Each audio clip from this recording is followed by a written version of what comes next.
Assalamualaikum warahmatullahi wabarakatuh. Alhamdulillahirabbil alamin.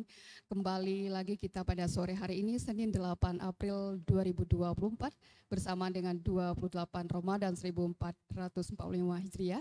Bersama saya Maimunah Ismail kembali hadir kita dalam dialog interaktif kajian siar Ramadan Basnas Kabupaten Bengkalis kerjasama RRI Bengkalis yang disiarkan langsung dari Masjid Agung Istiqomah Bengkalis.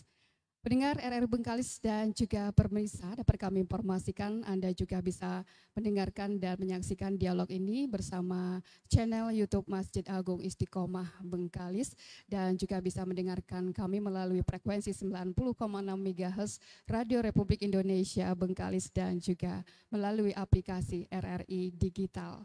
Dan alhamdulillah kita berjumpa pada sore hari ini dan dengar tema kita dalam dialog interaktif kajian syiar Ramadan pada sore hari ini dengan tema zakat, infak, sedekah, solusi kesejahteraan umat. Ya, bersama Ustadz Amrizal MAG yang merupakan Ketua MUI Kabupaten Bengkalis. Assalamualaikum Pak Ustadz. Waalaikumsalam warahmatullahi wabarakatuh. Ya, sehat ya Pak Ustadz ya. Alhamdulillah sehat. Maya sehat ya? Alhamdulillah. Ya, mudah-mudahan saja di akhir penghujung Ramadan ini kita semua dalam keadaan sehat walafiat semuanya hendaknya. Amin amin ya rabbal alamin. Ya, tema kita zakat, infak, sedekah, solusi kesejahteraan umat. Nah, pertanyaan saya Pak Ustadz, kenapa ini bisa dikatakan zakat, infak, sedekah ini merupakan solusi kesejahteraan umat ini? Ini bagaimana nih Pak Ustadz? Baik. Assalamualaikum warahmatullahi wabarakatuh. Alhamdulillahirabbil alamin wassalatu wassalamu ala asyrafil anbiya'i wal mursalin sayyidina Muhammadin wa ala alihi washabihi ajmain. Amma ba'du. Para penonton sekalian yang berbahagia, kemudian Ibu Maya yang saya muliakan, memang zakat, infak dan sedekah ini itu memiliki korelasi dengan kesejahteraan umat. Karena tujuan daripada zakat, infak, sedekah itu adalah untuk membantu apa yang menjadi kebutuhan orang-orang yang memerlukan. Dalam hari ini adalah fakir miskin. Kemudian untuk jangka panjang adalah bagaimana bisa mengentaskan kemiskinan yang ada di tengah-tengah masyarakat. Karena konsep masyarakat dalam perspektif Islam itu adalah seperti belah ketupat. Belah ketupat itu artinya adalah kelompok yang miskin itu sedikit, kelompok yang kaya itu sedikit, dan yang paling banyak itu adalah kelompok-kelompok menengah. Tidak seperti piramida. Piramida itu artinya kelompok yang kaya itu sedikit, kemudian kelompok yang miskin itu banyak begitu. Ini adalah suatu masyarakat yang timpang, yang tidak diinginkan oleh ajaran Islam. Yang diinginkan oleh Islam itu bagaimana kelompok-kelompok menengah itu semakin banyak dan menguat. Karena di dalam Al-Quran dikatakan wa fi amwalihim haqqun lis-sa'ili wal mahrum. Jadi dalam kekayaan kita yang kita miliki itu ada bagian-bagian tertentu, ada hak-hak tertentu yang harus dikeluarkan untuk kepentingan orang-orang miskin, baik yang meminta-minta ataupun yang tidak meminta-minta. Jadi Al-Quran mengatakan meskipun harta yang kita dapatkan itu melalui hasil usaha kerja keras kita, tapi di dalam harta kita itu ada bagian tertentu yang harus dikeluarkan untuk membantu orang-orang miskin, orang-orang yang membutuhkan di tengah-tengah masyarakat. Jadi konsep ini jelas. Itu bagaimana zakat, infak dan sedekah itu punya korelasi dengan peningkatan kesejahteraan umat begitu. Baik.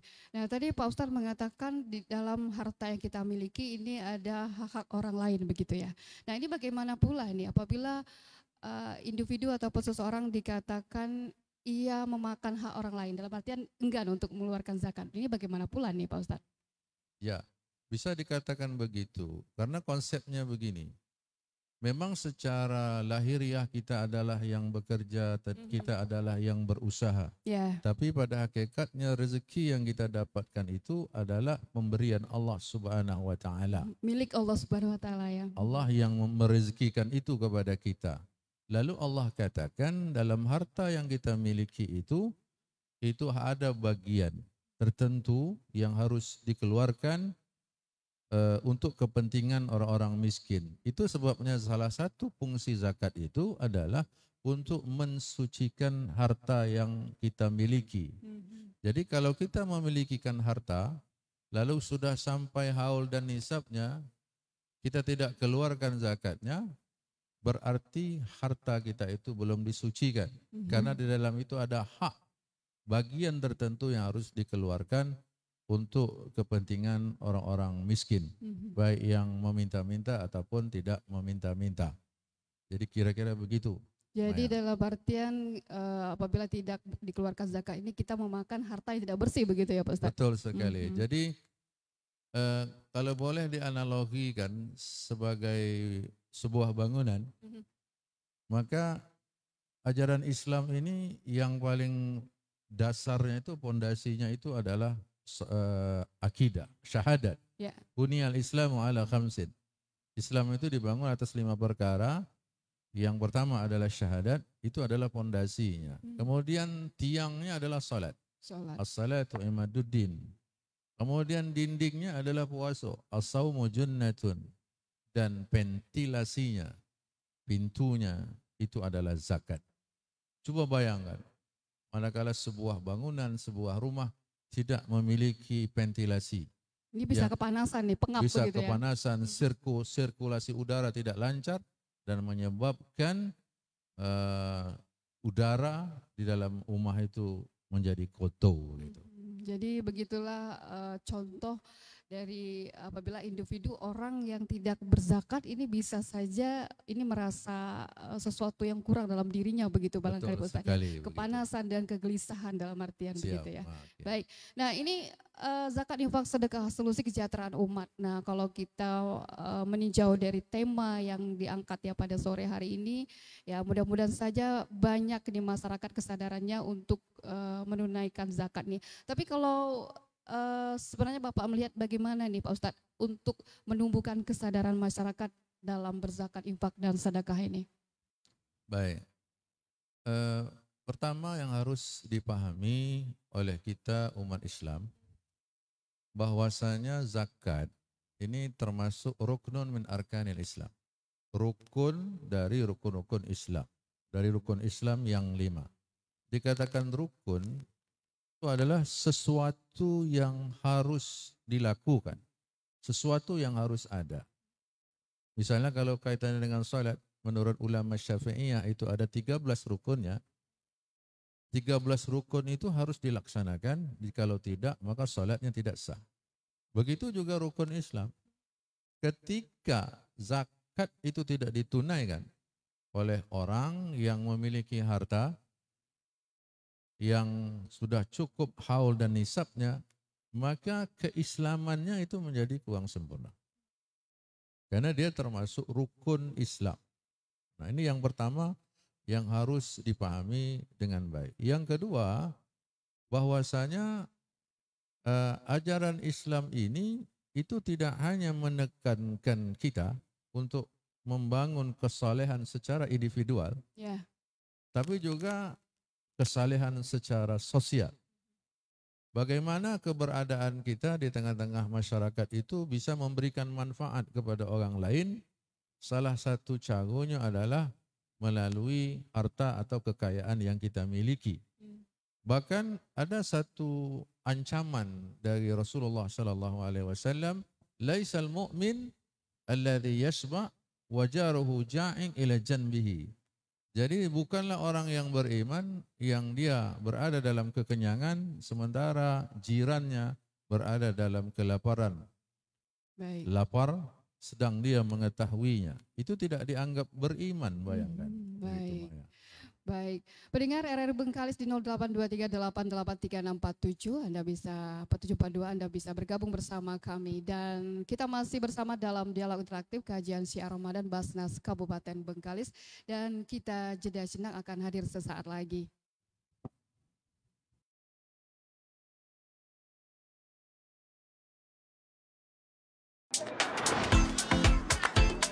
Saatnya level up Ramadanmu bareng BSI Mobile. Udah maghrib ya? Udah nih guys. Jangan cuma mikir diri sendiri. Mulailah berbagi. Level up kebaikanmu pakai fitur berbagi. Hah? Masih begitu? Bukannya lebih cepat begini? Level up transaksimu pakai Kris. Boleh sih kayak gitu, tapi lebih praktis gini. Bisa level up pakai Siswaf. Belanja lebaran, bisa sih gitu. Tapi lebih simpel gini. Level up lah pakai fitur e-commerce. Sudah saatnya level up gaya hidupmu. Biar Ramadan makin bermakna. Pakai terus BSI Mobile. Level up Ramadanmu. Bank Syariah Indonesia. Asia. Guys, selamat puasa ya.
Pendengar RRI Bengkalis dan juga pemirsa, kita kembali bersama dalam dialog interaktif kajian Syiar Ramadan Basnas Kabupaten Bengkalis yang disiarkan langsung dari Masjid Agung Istiqomah Bengkalis. Nah, tema kita zakat, infak, sedekah, solusi kesejahteraan umat. Dan silakan untuk Anda pendengar yang ingin bergabung bertanya, ya, ini di 082388 364742.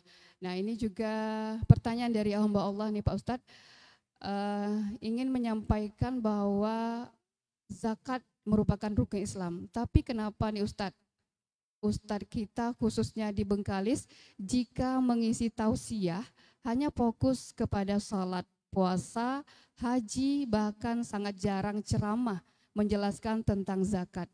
Mungkin melalui dialog tersebut bisa disampaikan himbauan tersebut. Lalu yang kedua, apa hukumnya jika seseorang banyak berinfak dan sedekah namun mereka lalai tidak menunaikan zakat? Nah, dari hamba Allah. Silakan nih Pak Ustadz. Baik, terima kasih kepada Bapak yang telah bertanya. Yang pertama itu mungkin masukan ya untuk kita para ustadz. Ini sangat positif sekali. Jadi untuk materi-materi kajian dakwah itu kalau dapat tidak hanya membahas persoalan akidah, persoalan salat, persoalan ibadah-ibadah sunnah lainnya, tapi juga harus bicara tentang zakat, infak dan sedekah. Ini tentu satu masukan yang berharga lah bagi kita. Bagaimana zakat-zakat, infak, sedekah ini diangkat menjadi tema-tema kajian baik di majelis ilmu, termasuk juga khutbah-khutbah Jumat. Jadi saya sangat setuju, karena memang ibadah kedermawanan dalam hal ini adalah zakat, infak dan sedekah ini memang harus senantiasa kita sosialisasikan ke tengah-tengah masyarakat, karena hari ini problematika di kalangan umat Islam juga menyangkut masalah-masalah kemiskinan. Oke. Artinya meskipun di Kabupaten Bengkalis misalnya yang miskin ekstrim itu sudah 0, tapi bukan berarti orang miskin itu Iya. tidak ada. Kemiskinan masih ada, tapi kalau Masih ada. kemiskinan ekstrim udah 0 katanya. Ekstrim itu 0 kan, ya, sesuai dengan indikator yang sudah tentukan ditetapkan. pemerintah RI. Yang Oke. kedua tadi apa tadi? Yang kedua, apa hukumnya jika seseorang banyak berinfak dan sedekah, namun Kita tidak harus berzakat? Lalai. pahami dulu bahwasanya zakat itu wajib hukumnya. Ya, kalau kita memiliki harta ya deposito di bank sudah sampai haul dan nisabnya senilai 85 gram emas, kemudian sudah disimpan selama setahun, maka keluarkan 2,5%. Kemudian kalau kita punya emas sudah melebihi 85 gram emas atau 22,5, maka keluarkan 2,5%. Zakat ya. Kalau kita punya kambing, ya kan 40 ekor, keluarkan sekor. Kalau kita punya pertanian, kalau memang tak ada hujan, maka itu 5% zakatnya. Kalau memang dengan irigasi, kalau dengan tak ada hujan itu 10%. Kalau dengan irigasi dan operasionalnya cukup tinggi maka 5%. Itu yang wajib yang harus dikeluarkan.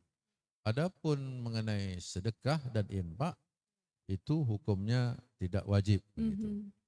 Jadi yang harus mendapat prioritas sebenarnya adalah zakat. Zakat, oke. Nah, gitu. Baik, barangkali juga maksudnya begini Pak Ustadz, mungkin orang tersebut, seseorang itu sebenarnya wajib zakat, tapi ia cuma sedekah dan infak saja, lalai dalam zakatnya begitu. Ya, maka dalam beragama ini, itu prinsip dalam beragama kita mesti mendahulukan, ya kan, hal-hal yang wajib dari hal-hal yang sunat. Sama juga kalau kita salat isya itu adalah wajib, salat subuh itu adalah wajib. Solat tarawih itu sunnah. Solat sunat hari raya itu adalah sunnah. Ada orang tidak solat subuh tapi solat hari raya dia solat gitu kan. Padahal yang wajib itu solat subuhnya. Jadi wajib dikerjakan dulu ya begitu Ustaz ya. Solat sunat Id itu adalah sunnah. Tapi solat sunat Id dia buat tapi subuh tidak. Maaf ya. Subuh tidak, itu artinya yang wajib ditinggalkan. Ya, mudah-mudahan tidak dijumpai nih di Kabupaten Bengkalis ya Ustaz ya. Kita berhusnuzon saja. Baik. Nah, terkait dari zakat emas, yang harta emas gitu ya. Saya tertarik ini. Ada ini ya pendapat juga atau bisa dikatakan sebagai apalah ya dari ibu-ibu rumah tangga. Ini biasanya ibu-ibu atau emak-emak nih yang punya perhiasan begitu ya. Nah, bagaimana nih Pak Ustadz? Apakah sebetulnya emas ini emas yang tidak terpakai atau yang dipakai dalam kadar yang Bapak Ustadz sampaikan tadi sudah memiliki jumlah 85 gram ya. Ini wajib dikeluarkan atau bagaimana? Emas yang bagaimana ini Pak Ustadz? Baik, memang di dalam ayat itu dinyatakan menyimpan ya atau menimbun. Walladzina yaknizuna zahaba wal fiddata. Jadi yaknizu itu kan artinya menimbun, menyimpan ya.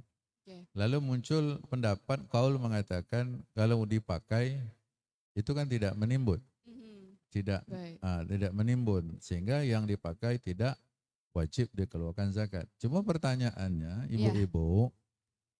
ibu-ibu membeli emas untuk dipakai itu kan untuk menyimpan istilahnya. Sebenarnya disimpan tapi dipakai. Sebenarnya juga disimpan.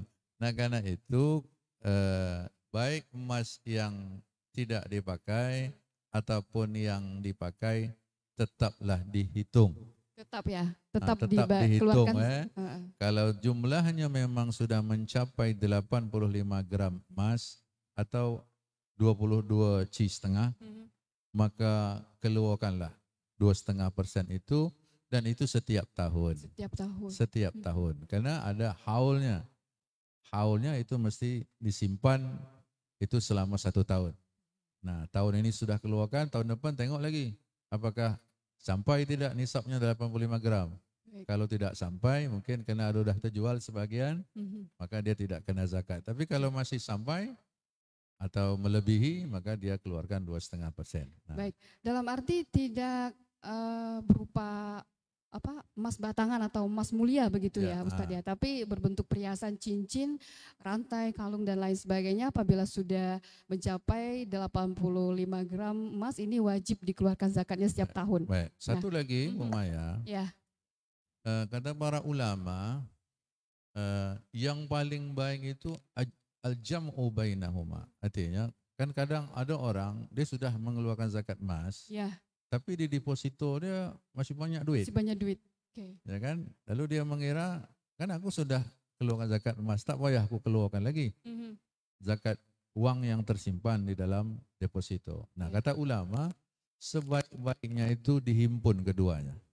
Dihitung semuanya ya. Nah, dihitung semuanya, Baik. baik uang ataupun emas, lalu baru dikeluarkan 2,5% begitu. Baik. Jadi tidak hanya emas, sebaik-baiknya begitu. Ya kan, sama juga zakat profesi ini, zakat penghasilan ini ketika ASN yang sudah mencapai nisab dan haul zakatnya, lalu dia punya emas, dia tidak keluarkan zakat lagi karena dia menganggap gaji itu dah dipotong untuk Ya. zakat lah begitu. Nah, ada yang seperti itu nih beranggapan nih Ustaz. Nah, ini bagaimana pula? Jadi Karena yang menurut dari ulama itu yang paling ajamu bainahuma, mengumpulkan semuanya. Wa man tatawwa'a khairan fahuwa khairul lah. Siapa yang berbuat yang terbaik itulah yang paling baik di sisi Allah Subhanahu wa taala. Jadi jangan ragu untuk berzakat begitu ya Bu Ustadz ya. Ya. Walaupun ada anggapan karena dari penghasilan bulanan kita kan sudah mengeluarkan zakat. Terus Zakat. dengan hemat tadi dapatlah membeli cincin, gelang dan lain sebagainya. Ya. Sehingga terkumpullah perhiasan 85 gram emas. Dan itu wajib dikeluarkan zakat begitu ya Bu Ustadz. dikeluarkan zakat. Baik, pendengar ini cukup menarik ya pembahasan kita pada sore hari ini zakat infak sedekah solusi kesejahteraan umat di 0823 88364742. Nah, kalau Pak Ustadz melihat ini bagaimana nih untuk masyarakat kita di Kabupaten Bengkalis ini, apakah sudah sadar dan bisa dikatakan bagaimana nih pemetaan muzaki zakat di Kabupaten Bengkalis ini? Baik. Sesuai dengan tema kita pada petang hari ini bahwa zakat infak sedekah solusi kesejahteraan umat. Kesejahteraan umat itu akan bisa terwujud manakala yang pertama kesadaran, ya, kesadaran orang untuk berzakat, berimpak, sedekah itu cukup tinggi. Ini yang pertama. Yang kedua, zakat itu dibayar melalui lembaga resmi. Seperti Basnas gitu ya. Basnas dalam ini bisa Basnas, bisa LAS, gitu kan? Baik, kita mulai dari yang pertama. Jadi dari sisi ajaran agama kita itu sudah jelas. Zakat itu merupakan ruknun min arkanil Islam. Salah satu rukun Islam yang wajib untuk dilaksanakan. Yang kedua, didukung oleh ada perda zakat. Perda. Kemudian ada peraturan bupati tentang zakat. Jadi ini semua merupakan perangkat yang diharapkan kesadaran berzakat itu hendaknya muncul dan cukup tinggi di tengah-tengah masyarakat. Kalau kesadaran berzakat itu cukup tinggi, maka insya Allah zakat itu bisa menjadi salah satu alternatif solusi untuk mensejahterakan umat. Nah, cuma kalau kita petakan, seperti pertanyaan Maya tadi, jadi di masyarakat ini memang ada orang yang memang dari segi kekayaannya itu sudah sampai haul dan nisabnya, tapi dia belum berzakat. Yang kedua, ada orang yang berzakat tapi tidak melalui lembaga. Dia berzakat langsung kepada mustahiknya. Ya kan? Nah, yang ketiga adalah memang ada orang yang menunaikan zakat melalui lembaga resminya begitu. Nah, ini kalau kita petakan. Nah, kenapa dikatakan tadi salah satu syaratnya zakat ini bisa dijadikan solusi alternatif untuk kesejahteraan umat itu harus dibayar melalui lembaga. Karena kalau lewat lembaga, maka distribusi zakat itu akan bisa dilakukan secara adil, kemudian merata dan tepat sasaran. Yeah. Nah, kalau zakat itu dibayar langsung oleh muzaki kepada mustahiknya, lalu orang-orang miskin yang diperhatikan oleh muzaki hanya orang miskin yang dia kenal. Oke. Sementara bagaimana dengan orang-orang miskin, kaum du'afa yang tidak dikenal? Siapa yang bertanggung jawab untuk memperhatikan kehidupan mereka? Lalu ini bisa diselesaikan manakala dibayar melalui lembaga. Karena lembaga itu akan melakukan pemetaan, melakukan survei siapa sebetulnya yang layak untuk menerima zakat. Begitu. Seperti kemarin ada yang bertanya kepada saya, Bu Maya, boleh enggak saya membayar zakat kepada paman saya? Lalu saya jawab, kalau untuk paman lewat pos sedekah aja lah. Pos sedekah ya. Pos Tapi sedekah. kalau pamannya termasuk dalam 8 asnaf zakat ini bagaimana nih Ustaz? Ya, kalau memang betul-betul miskin, ya masuk dalam asal tak jadi masalah. Cuma kadang-kadang lebih dilihat karena keluarganya begitu. Baik. Nah, itu artinya kita hanya memperhatikan paman kita saja. Bagaimana dengan orang-orang lain yang miskin-miskin? Nah, disinilah problemnya. Oleh karena itu